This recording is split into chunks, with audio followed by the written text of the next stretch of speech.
Hello students, this side Ankit Koshik and welcome back to this video. I hope you all are doing fine. As you know that we have started a series of entrepreneurship subject class 11 and हम जो आपका second जो आपकी unit है उसको हम continue कर रहे हैं। जो आपका सेकंड चैप्टर है उसके हमने 3-4 वीडियोस हमने ऑलरेडी डाल दिए हैं। जो लास्ट जो आपका चैप्टर था वो हमने पढ़ा था एथिकल एंटरप्रेन्योरशिप के बारे में, राइट। तो उसी सीरीज को कंटिन्यू करते हुए हम जो आपका नेक्स्ट जो आपका टॉपिक है एंटरप्रेन्योरियल वैल्यूज, उसके बारे में हमें जो है आगे डिस्कस करना है। मेरे हिसाब से इस चैप्टर की 2 वीडियोस और आएंगे, उसके बाद ही आपका चैप्टर कंप्लीट हो जाएगा, मैक्सिमम 2 और 3, राइट। ये चैप्टर थोड़ा सा लंबा है, इसलिए हम जो है सारी चीजों को थोड़ा सा डिटेल में कवर करने की हम कोशिश कर रहे हैं। अब बात करते हैं, लास्ट जो हमने पढ़ा था वो था आपका एथिकल एंटरप्रेन्योरशिप, यानी कि एथिक्स के बारे में हमने बात की थी, राइट। यानी कि एथिक्स आपके क्या थे? एथिक्स का मतलब था क्या चीज सही और गलत है, एक मतलब आपकी सोसाइटी को कंसिडर करके, राइट। यानी कि आपके ऑर्गेनाइजेशन के अंदर आपकी क्या रिस्पॉन्सिबिलिटीज हैं toward the different interested groups, हमने ये बात की थी।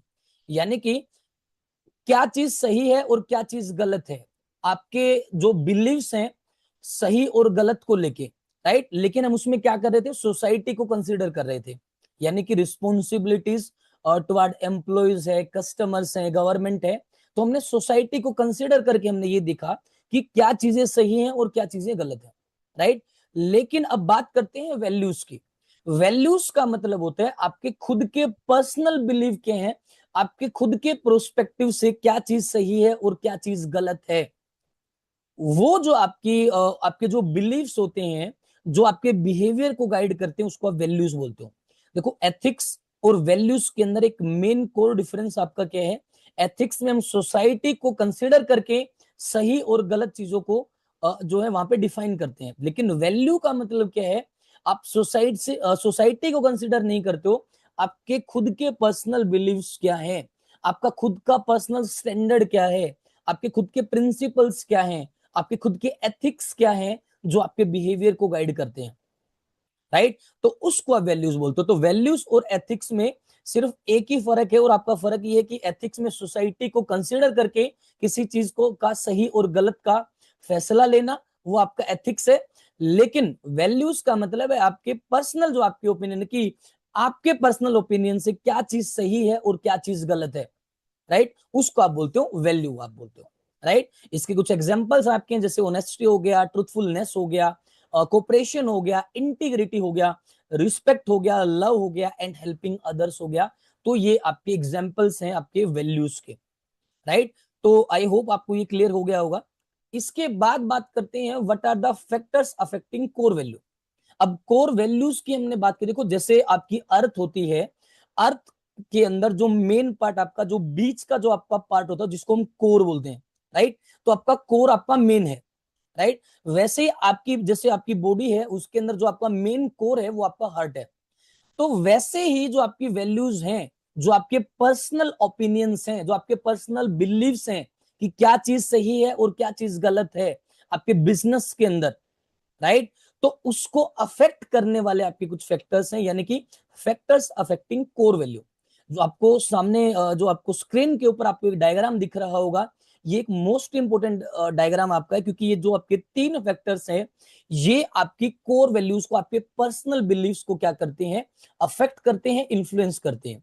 सबसे पहली बात, action factors, right. Action factors का मतलब है जो भी आप काम करते हो, जो भी आपको एक्सपीरियंस मिला है, राइट। तो वो आप जो आप जैसा भी आप काम करोगे वैसे ही आपके बिलीव्स हो जाएंगे, वैसे ही आपकी कोर वैल्यू क्या होगी, उससे अफेक्टेड होगी।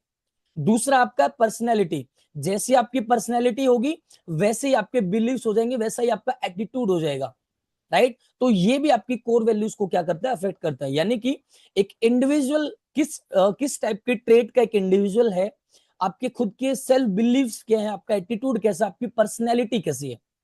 अगर ये सारे आपके क्या हैं? पर्सनैलिटी फैक्टर्स हैं जो आपकी कोर वैल्यू को क्या करते हैं? इंपैक्ट करते हैं, अफेक्ट करते हैं। जैसी आपकी पर्सनैलिटी होगी वैसे आपके बिलीव्स होंगे, वैसे आपके एथिक्स होंगे, वैसे आपका स्टैंडर्ड होगा, राइट।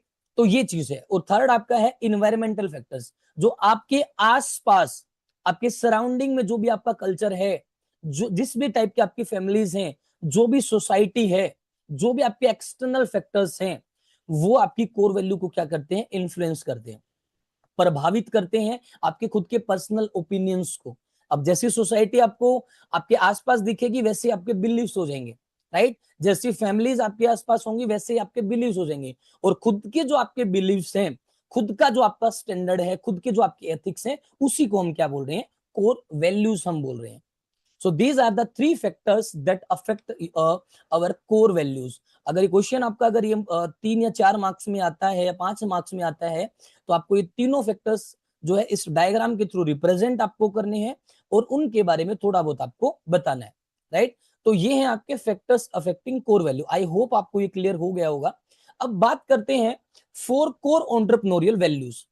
अब जो एंटरप्रेन्योरियल जो वैल्यूज की जो हमने बात की, यानी कि कुछ 3 फैक्टर्स थे जो आपकी कोर वैल्यूज को इंपैक्ट कर रहे हैं, अफेक्ट कर रहे हैं, राइट।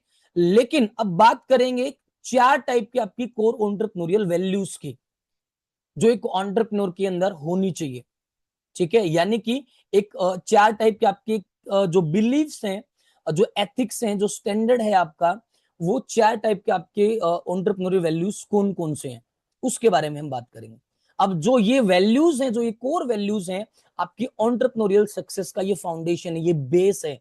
अगर ये 4 चीजें आपकी एंटरप्रेन्योरियल जर्नी के अंदर हैं, राइट, या आपकी 4 कोर वैल्यूज अगर आपकी एंटरप्रेन्योरियल जर्नी के अंदर है, it means that you are going to be successful in future. ये आपकी एंटरप्रेन्योरियल जर्नी की सक्सेस का फाउंडेशन है, बेस है ये। सबसे पहली चीज इनोवेटिवनेस एंड क्रिएटिविटी, यानी कि इनोवेटिव का नेस का मतलब होता है नए प्रोडक्ट्स को लॉन्च करना, नए मेथड्स को लेके आना, नई टेक्नोलॉजी को लेके आना। और क्रिएटिविटी का मतलब है जो आपके दिमाग में आइडिया आया उसको किसी काम को डिफरेंटली तरीके से करना, ठीक है।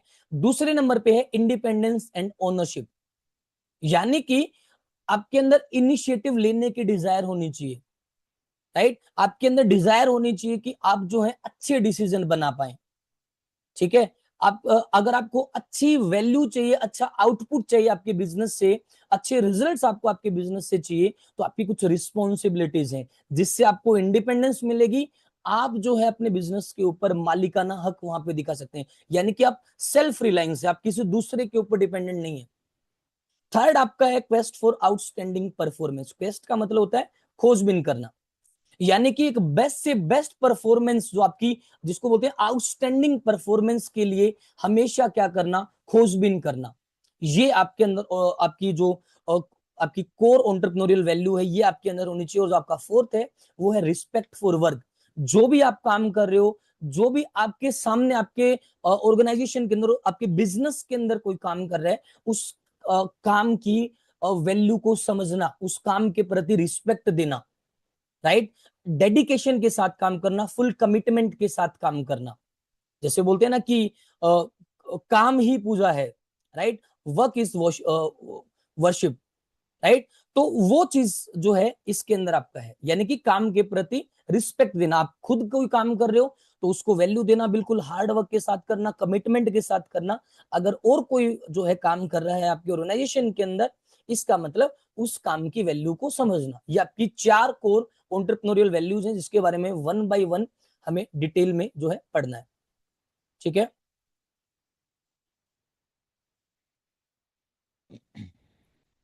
ऑलराइट, सबसे पहला है आपका इसके अंदर इनोवेटिवनेस एंड क्रिएटिविटी। अब सबसे पहले इस चीज को हम समझते हैं। क्रिएटिविटी का मतलब होता है चीजों को अलग अलग तरीके से करना, डूइंग थिंग्स डिफरेंटली, राइट। और इनोवेटिवनेस और इनोवेशन के बारे में हम पहले ही पढ़ चुके हैं।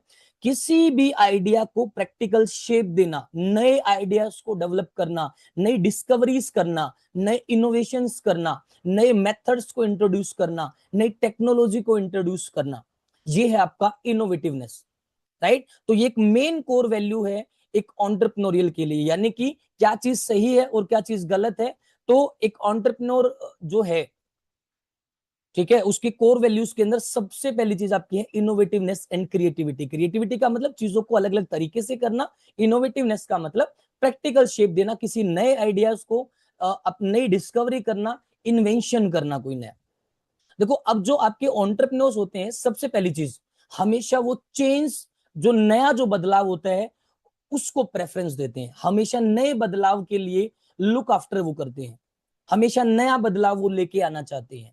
दूसरी चीज, कन्वर्ट अपॉर्चुनिटीज इनटू रियलिटी, जो अपॉर्चुनिटी है उसको रियलिटी में कन्वर्ट करना चाहते हैं, नए नए आइडियाज को प्रैक्टिस में लेके आना चाहते हैं, नई अपॉर्चुनिटीज को वो डिस्कवर करना चाहते हैं, right. Work on new combinations, जो अलग अलग प्रकार के जो कॉम्बिनेशंस हैं उनके ऊपर वो काम करना चाहते हैं। और वो कैसे होगा, आपके अंदर अगर कोर वैल्यू है क्रिएटिविटी की है और इनोवेटिवनेस की है, तो तब जाके एक एंटरप्रेन्योर जो है एक नया बदलाव और चेंज लेके आ सकता है। इसके सबसे बेस्ट एग्जांपल मैं आपको देता हूं, जैसे इसका सबसे बेस्ट एग्जांपल आपका है shampoo oil sachet market, right. अब इसका मतलब क्या है, इसका मतलब ये है, आपने अभी जो है, जैसे आप कोई भी शॉप के ऊपर जाते हो तो वहां पे आपने देखा होगा कि जो आपके शैम्पू है या फिर ऑयल है, उसके छोटे छोटे जो 1 रुपए वाले पाउच है वो भी आपको देखने को मिलते हैं। तो ये क्रिएटिविटी है आपकी, ठीक है, ये आपकी इनोवेटिवनेस है। क्योंकि जब जो ब्रांड्स हैं, जब ब्रांड्स ने जब अपने प्रोडक्ट को लॉन्च किया होगा तो बड़ी पैकेजिंग के साथ लॉन्च किया होगा, तो उनके कुछ ऐसे कस्टमर्स भी हैं जो बड़े प्रोडक्ट को या फिर बड़ी जो उन्होंने पैकेजिंग की है उसको बाय नहीं कर सकते हैं, क्योंकि उनके पास इतना पैसा नहीं है, क्योंकि पुअर आपके सेक्शन के लोग भी उन प्रोडक्ट्स को जो है खरीदना चाहते हैं।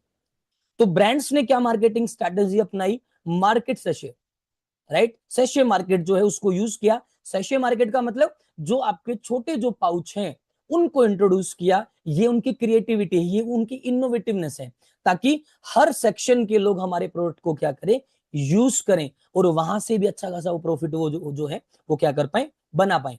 इसका दूसरा बेस्ट एग्जांपल, जैसे बैंकिंग का अगर हम एग्जांपल लें, तो बैंकिंग ने क्रेडिट कार्ड और डेबिट कार्ड जैसी जो आपकी नई टेक्नोलॉजी है उसको यूज में वो लेके आए, राइट, जिसके अंदर जो आपकी ट्रांजेक्शन्स हैं वो एफिशिएंटली तरीके से काम कर पाए, सिक्योरिटी भी उसके अंदर हो, ठीक है। तो ये एक नए टाइप की इनोवेटिवनेस और क्रिएटिविटी है। अगर आपको पैसे निकालने हैं, पैसे जमा करवाने हैं, अब जैसे आपको पैसे निकालने हैं, राइट, अगर आपको पैसे निकालने हैं तो अब आपको बार बार में कहीं भी जाने की आपको जरूरत नहीं है, आपके पास क्रेडिट कार्ड है, डेबिट कार्ड है, उसके थ्रू ही आप ऑनलाइन ट्रांजेक्शन कर सकते हो, राइट। तो ये एक नया तरीका है अपने ब्रांड को आगे लेके जाने का और अच्छा खासा प्रॉफिट कमाने का, लेकिन वो आया किससे, इनोवेटिवनेस एंड क्रिएटिविटी से वो निकल कर आया। नेक्स्ट जो आपका इसके अंदर टॉपिक है वो है आपका इंडिपेंडेंस और ओनरशिप, सेल्फ रिलायंस। इंडिपेंडेंस का मतलब होता है आजादी, और ओनरशिप का मतलब होता है मालिकाना हक, और सेल्फ रिलायंस का मतलब होता है आत्मनिर्भरता, राइट। जो एंटरप्रेन्योर्स हैं, अब बात करते, देखो एंटरप्रेन्योर्स हैं, सबसे पहली चीज वो क्या चीज प्रेफर करते हैं, उनको काम करने की आजादी चाहिए, राइट। देखो एंटरप्रेन्योर्स जो है सबसे पहली चीज क्या प्रेफर करते हैं, उनको फ्रीडम ऑफ एक्शन चाहिए, यानी कि काम करने की आजादी चाहिए। दूसरी चीज, want to be their own boss, वो अपने खुद के बॉस बनना चाहते हैं, यानी कि वो किसी के अंडर में काम ना करे, वो ये चाहते हैं, ठीक है। नेक्स्ट जो आपका है वो है आपका हैव सेल्फ कॉन्फिडेंस, उनके अंदर खुद के अंदर सेल्फ कॉन्फिडेंस जो है होता है, और दैट्स द मेन रीजन वो उस सेल्फ कॉन्फिडेंस के बेसिस पे क्या चाहते हैं, फ्रीडम ऑफ एक्शन चाहते हैं, वो अपना कोई भी बॉस नहीं चाहते, वो खुद एक बॉस की तरह काम करना चाहते हैं, राइट। वो अपने बिजनेस के इंडिपेंडेंटली डिसीजंस जो है वो लेना चाहते हैं, अपने बिजनेस की सक्सेस जो है उसके लिए अपने आप को रिस्पॉन्सिबल फील करवाना चाहते हैं, यानी कि अगर उनका बिजनेस सक्सेसफुल हो तो उसकी जो पूरी रिस्पॉन्सिबिलिटी है वो किसकी है, एक एंटरप्रेन्योर की है, राइट। वो अपना जो कमिटमेंट है उसको शो करना चाहते हैं, और जो ओनरशिप है, अपना मालिकाना हक जो है वहां अपने बिजनेस के ऊपर रखना चाहते हैं, राइट। ये कैसे होता है, देखो इसके अंदर एक बेस्ट एग्जांपल आपको आपकी स्क्रीन के ऊपर दिख रहा होगा, ये मैं आपको एक बार वैसे ही बता देता हूँ, फिर मैं आपको लाइन बाय लाइन आपको पढ़ के बता दूंगा। एक एक लड़का है गांव के अंदर जो कि जो अपना आईएएस का जो एग्जाम है जो क्लियर करना जो है चाहता था, राइट। वो सारे लेवल्स को पार कर देता है, but due to some reasons वो इंटरव्यू के अंदर फेल हो जाता है, राइट। लेकिन वो अपना जो खुद का जो सपना है वो पूरा नहीं कर पाया, लेकिन उसके अंदर जो है एक ड्राइव थी, उसके अंदर एक ईगो था कि मैं जो है मैं खुद जो है उस सपने को साकार नहीं कर पाया, लेकिन जो भी मैं क्या करूंगा, जो मेरा प्रोफेशन है इसी को लेके मैं क्या करूंगा, एक कोचिंग सेंटर जो है वो स्टार्ट करूंगा, और जितने भी यंग जो आपके स्टूडेंट्स हैं उनको मैं क्या करूंगा, टीच करूंगा, गाइड करूंगा कि आप जैसे कोचिंग सेंटर्स होते हैं ना, कोचिंग इंस्टीट्यूट्स होते हैं, ताकि वो अपना सपना जो है पूरा कर पाए। राइट, तो उसने अपना एक कोचिंग सेंटर जो है वो स्टार्ट किया, इंस्टीट्यूट स्टार्ट किया, और अपने कोर्सेज को इंट्रोड्यूस किया, जिसमें जो आईएएस जो एग्जामिनेशन है उसके रिगार्डिंग वो पढ़ाने लगे। और बहुत सारे जो आपके जो स्टूडेंट्स हैं उन्होंने क्या किया, सक्सेसफुली उस आईएएस एग्जाम को क्लियर किया।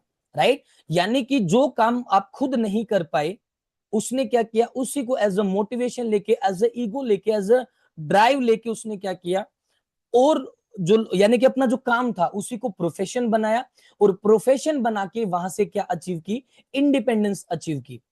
राइट, वहां से उसको अपने काम जो उसने कोचिंग सेंटर जो अपना स्टार्ट किया था, उसको ओनरशिप, जो अपना मालिकाना हक वहां से मिला अपने बिजनेस का, यानी कि वो सेल्फ रिलायंस हो गया, आत्मनिर्भर वो हो गया, किसी दूसरे के ऊपर वो डिपेंड नहीं है। उस उसको को उसके मतलब वो किसी बॉस के अंडर में काम नहीं कर रहा है। राइट, तो उसने खुद ने रिस्पॉन्सिबिलिटी ली अपने बिजनेस को ग्रो करने की। तो एज अ एंटरप्रेन्योर वो एजुकेशन के फील्ड के अंदर जो है उसने अपने ड्रीम्स को क्या किया, पूरा किया। राइट, तो ये भी आपकी एक कोर एंटरप्रेन्योरियल वैल्यू है, एक आपके एंटरप्रेन्योर की। आई होप आपको ये क्लियर हो गया होगा। A young village boy who wanted to clear the IAS examination could not succeed because he got stuck at the interview level. Interview level के ऊपर वो स्टक हो गया। He opened an institute for aspiring youngsters, जो youngsters हैं उनके लिए उसने इंस्टीट्यूट खोला। What started as a single teacher, यानी कि सबसे पहले वो खुद पढ़ाता था, उस कोचिंग सेंटर के अंदर grew into a big education institute, जो कि एक बहुत ही बड़ा इंस्टीट्यूट बन गया, that provides tutorials to wide range of courses, जो अलग अलग कोर्सेज हैं उनके लेक्चर्स को प्रोवाइड करने का जो है काम उसके इंस्टीट्यूट ने किया। The young man who could not achieve his dreams of becoming the civil servant, यानी कि एक ऐसा वो यंग जो मैन है जो अपने खुद के सपने जो है साकार नहीं कर पाया, जो जो उसने सोचा था। Right, he become an entrepreneur, वो एक एंटरप्रेन्योर बन गया एजुकेशन के फील्ड में। तो ये उसको किस चीज की प्राप्ति वहां पे हुई, इंडिपेंडेंस और ओनरशिप की वहां पे उसको अचीवमेंट जो है उसको देखने को मिले। तो ये कोर वैल्यू है आपकी, कोर एंटरप्रेन्योरियल वैल्यू है। उसके बाद है आपका respect for work. Respect for work का मतलब है काम की वैल्यू को समझना, अपने काम के प्रति रिस्पेक्ट दिखाना। आप खुद कोई काम कर रहे हैं तो उसको बिल्कुल कमिटमेंट के साथ करना, डेडिकेशन के साथ करना, आपके पूरे एफर्ट्स जो हैं वो उसके अंदर आप लगाएं, तो वो आपकी रिस्पेक्ट फॉर वर्क है। अगर कोई और काम कर रहा है तो उसके काम की रिस्पेक्ट करना, वैल्यू को समझना। राइट, तो जो एंटरप्रेन्योर्स हैं उसको बिलीव किस चीज में होना चाहिए, हार्ड वर्क के अंदर होना चाहिए। जब वो काम करे तो हार्ड वर्क के साथ वो काम करे, डेडिकेशन के साथ काम करे। Right, believe rewards depend on efforts, यानी कि जितने वो एफर्ट लगाएगा उसके बेसिस पे उसको रिवार्ड मिलेंगे। फॉलो द प्रिंसिपल, और उसको कौन सा जो प्रिंसिपल है वो फॉलो करना चाहिए, वर्क इज वर्शिप, काम ही पूजा है। राइट, तो इसका बेस्ट एग्जांपल आपका है जापान। राइट, जापान के अंदर काम को ही वर्शिप माना जाता है, काम की बहुत इंपॉर्टेंस है, वहां पे आपको कोई भी व्यक्ति खाली नहीं मिलेगा। तो ऐसा ही एंटरप्रेन्योरियल आपकी जर्नी के अंदर है। अब देखो काम के प्रति रिस्पेक्ट का होना क्यों जरूरी है, इसके मेन रीजंस हैं। सबसे पहला आपका है अचीवमेंट ऑफ गोल्स, आपके गोल्स जो भी हैं उसको अचीव करने के लिए। दूसरा आपका है self respect and pride, self respect के लिए एंड प्राइड फील करने के लिए। तीसरा आपका है ग्रोथ एंड सक्सेस, आपके बिजनेस को ग्रो करने के लिए और सक्सेसफुल बनने के लिए। ट्रस्ट के लिए, ताकि लोग आपके ऊपर ट्रस्ट करें, एंड रिकॉग्नाइजेशन, आपके बिजनेस की पहचान हो, आपकी खुद की पहचान हो, इसलिए रिस्पेक्ट फॉर वर्क जो है वो आपका जरूरी है।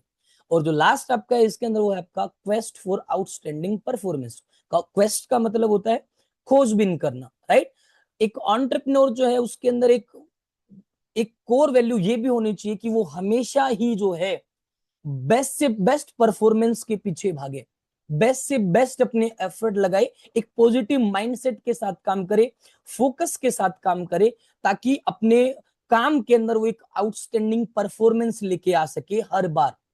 राइट, सक्सेसफुल एंटरप्रेन्योर्स आपके कौन होते हैं, जो हार्ड वर्क के अंदर जो है बिलीव करते हैं कि हार्ड वर्क से ही सक्सेस मिलेगी। राइट, जिनके हाई स्टैंडर्ड्स होते हैं, जिनका सोचने का विजन जो देखने का जो विजन होता है, जिनके बिलीव्स ज्यादा होते हैं, यानी कि क्या चीज सही है और क्या चीज गलत है, ये जो कोर वैल्यूज हैं, जो उनका स्टैंडर्ड है, काम करने का जो स्टैंडर्ड है, वो क्या होता है, बहुत ही हाई होता है। बहुत सारे चैलेंजेस आपकी जर्नी के अंदर आते हैं, उनको कॉन्फिडेंटली तरीके से फेस करना। अगर आप उनको कॉन्फिडेंटली तरीके से फेस कर रहे हो, तो आपको आउटस्टैंडिंग परफॉर्मेंस मिलेगी आपके बिजनेस के अंदर।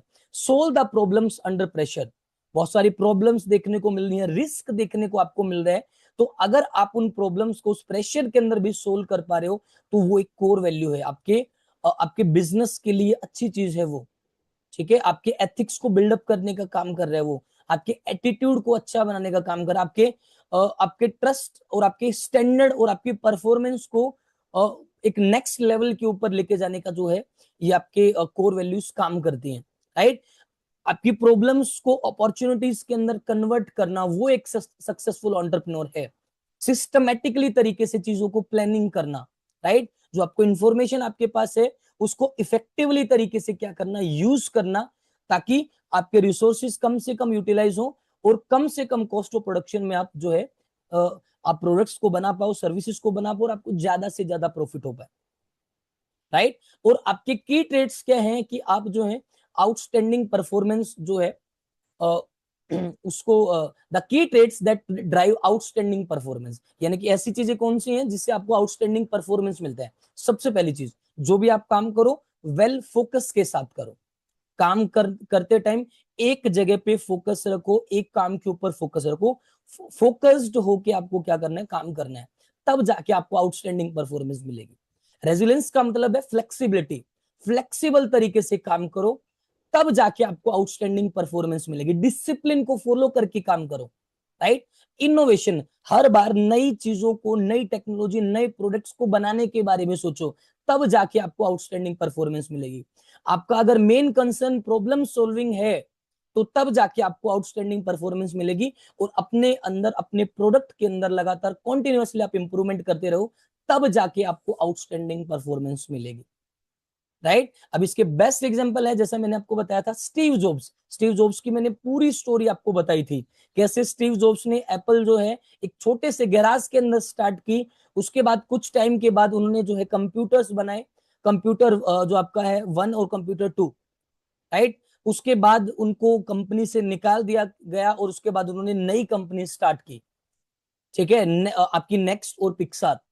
उसके बाद उनकी अच्छी परफॉर्मेंस और इतने परफेक्शन और इनोवेशन के बाद उनको दोबारा से एप्पल के अंदर जो है बुलाया गया, क्योंकि उन्होंने हमेशा आउटस्टैंडिंग परफॉर्मेंस की के को लेके ही आगे उन्होंने काम किया। नारायण मूर्ति सबसे बेस्ट एग्जांपल आपका, इन्फोसिस के जो आपके को फाउंडर हैं नारायण मूर्ति, इन्होंने भी परफॉर्मेंस, आउटस्टैंडिंग परफॉर्मेंस के और एक्सीलेंस के पीछे ये भागे। राइट, आपको पता होगा कि 10,000 रुपए में इन्होंने बिजनेस को स्टार्ट किया था, और आज के टाइम पे जो कंपनी है आपकी इन्फोसिस, वो आपके मिलियंस और बिलियंस ऑफ डॉलर्स का प्रॉफिट कमाती है। राइट, तो ये चीज कैसे आई, क्योंकि इनके अंदर जो इनके जो कोर वैल्यूज हैं, और उसमें से आपकी कोर वैल्यू कौन सी है, क्वेस्ट फॉर आउटस्टैंडिंग परफॉर्मेंस। ये अपने प्रोडक्ट की बेस्ट से बेस्ट क्वालिटी चाहते थे, हमेशा ही अपने परफॉर्मेंस के अंदर बेस्ट से बेस्ट वो करना चाहते थे, इसलिए उनको ये रिजल्ट्स मिले, एक्सीलेंस चाहते थे। आई होप आपको ये क्लियर हो गया होगा। अब उसके बाद बात करते हैं gallops entrepreneurial life themes. Right, एक जो एंटरप्रेन्योर होता है, उसकी लाइफ की जो थीम्स हैं उसके बारे में इन्होंने बताया। इन्होंने जो है 10 थीम्स बताई हैं, यानी कि कुछ 10 वर्ड्स इन्होंने दिए हैं, जिनके एंटरप्रेन्योर्स के लिए उनकी लाइफ के बारे में और उनके कुछ मीनिंग्स आपको जो है बताए गए। सबसे पहला एंटरप्रेन्योरियल, एंटरप्रेन्योर्स की लाइफ के लिए, राइट, जो एंटरप्रेन्योरियल आपकी जर्नी है, उसके लिए सबसे पहला जो आपका थीम दिया है, डेडिकेशन। डेडिकेशन का मतलब है आपके गोल के टुवार्ड्स, आपके पर्पस के टुवार्ड्स जो है आपको काम करना है, यानी कि डेडिकेशन के साथ आपको काम करना है, आपके गोल के ऊपर काम करना है, आपके पर्पस के ऊपर काम करना है। दूसरा है फोकस। फोकस का मतलब एक टारगेट को लेके चलना है, उस टारगेट को फोकस तरीके से, यानी कि उस टारगेट के ऊपर स्टे ऑन रहना है। ऐसा नहीं है कि जो भी आपके सामने डिस्ट्रैक्शंस हैं, उन डिस्ट्रैक्शन से आपको दूर रहना है, और एक जो आपका टारगेट है उसको फोकस करके आपको आगे बढ़ना है। थर्ड आपका है प्रॉफिट ओरिएंटेशन। प्रॉफिट ओरिएंटेशन का मतलब एडवांटेज फोकस्ड। एडवांटेज फोकस्ड का मतलब आपको प्रॉफिट के ऊपर भी फोकस करना है। राइट। तीसरा फोर्थ आपका है ईगो ड्राइव। ईगो ड्राइव का मतलब है desire to make a difference. जो लोग सेम चीजें कर रहे हैं उनसे बिल्कुल कोई डिफरेंट चीज आपको करनी है। आपके मन के अंदर आपके अंदर ये डिजायर होनी चाहिए, आपके अंदर ये इच्छा होनी चाहिए कि आप जो बिजनेस कर रहे हो वो औरों से अलग है, एक डिफरेंस आपको क्रिएट करना है आपके कॉम्पिटिटर्स के कंपेरिजन में। फिफ्थ आपका है अर्जेंसी। अर्जेंसी का मतलब हाथ पे हाथ रखे आपको नहीं बैठना है। अगर आपके दिमाग में कोई आइडिया आ रहा है तो क्विकली एक्शन लेना है। कोई भी रिस्क लेना है तो कैलकुलेटेड, अगर आपको रिस्क लेना है तो आपको क्विकली एक्शन लेना है ताकि उस अपॉर्चुनिटी का एज सुन एज पॉसिबल आप उसका फायदा उठा सको। कोरिस का मतलब होता है साहस, राइट। बिल्कुल आपको कॉन्फिडेंटली तरीके से आपको काम करना है। आपके रास्ते के अंदर कोई भी प्रॉब्लम्स आए, कोई भी आपके रास्ते के अंदर आपके ऑब्स्टेकल्स आए, जो भी आपको डिस्ट्रैक्ट करते हैं उसको आपको ओवरकम करके आपको आगे बढ़ना है, right. Activator, make it happen. जो आपने सोचा है उसको क्या करना है, उस चीज को करके ही छोड़ना है, राइट। जो आपने ठाना उसको आप उस काम को करके आप छोड़ो। उसके बाद आपका है अपॉर्चुनिटी। अपॉर्चुनिटीज का मतलब हर एक प्रॉब्लम के अंदर जो आपको पॉसिबिलिटी जो आपको दिखती है और उस पॉसिबिलिटी से आपको जो अपॉर्चुनिटी दिखती है उसको हर एक जो आपकी जो पॉसिबिलिटी है उसके अंदर अपॉर्चुनिटी को ढूंढना एंड उस अपॉर्चुनिटी को रियलिटी में कन्वर्ट करना जिससे आप प्रॉफिट कमा सको एंड प्रॉब्लम्स को सोल्व कर सको। ये आपका इसके अंदर है। उसके बाद आपका है क्रिएटिविटी। जैसा मैंने आपको बताया क्रिएटिविटी का मतलब था थिंक डिफरेंटली, यानी कि एक काम को अलग अलग डिफरेंटली तरीके से करना, ठीक है। तो ये आपका क्रिएटिविटी है। एंड जो आपका लास्ट जो आपका एंटरप्रेन्योरियल लाइफ थीम है वो आपका है एक्सपर्टीज ओरिएंटेशन। एक्सपर्टीज ओरिएंटेशन का मतलब ये है टू टाइम चीजों को सीखना, अपने स्किल्स को बिल्डअप करना, एक्सपर्टीज को क्या करना, ग्रैब करना, राइट। और आप एक्सपर्टीज को गेन करना, ग्रैब करना, यानी कि know one strength and limit. आपकी जो मेन स्ट्रेंथ जो है, आपकी ताकत है वो क्या है और आपकी कमियां क्या हैं, और हमेशा आपको आपकी स्ट्रेंथ्स के ऊपर और कमियों के ऊपर, दोनों के ऊपर आपको फोकस करके चलना है, राइट। तो ये आपके 10 आपके गैलेप्स एंटरप्रेन्योरियल लाइफ थीम्स हैं। जो थीम्स हैं आपके कुछ 10 वर्ड्स हैं, यानी कि एक एंटरप्रेन्योर के लिए, एंटरप्रेन्योर की लाइफ के लिए जो गैलप ने दिए हैं और उनकी मीनिंग क्या है ये मैंने आपको बता दिया, राइट। आई होप आपको ये क्लियर हो गया होगा। तो आज के लिए इतना ही है। Thank you so much.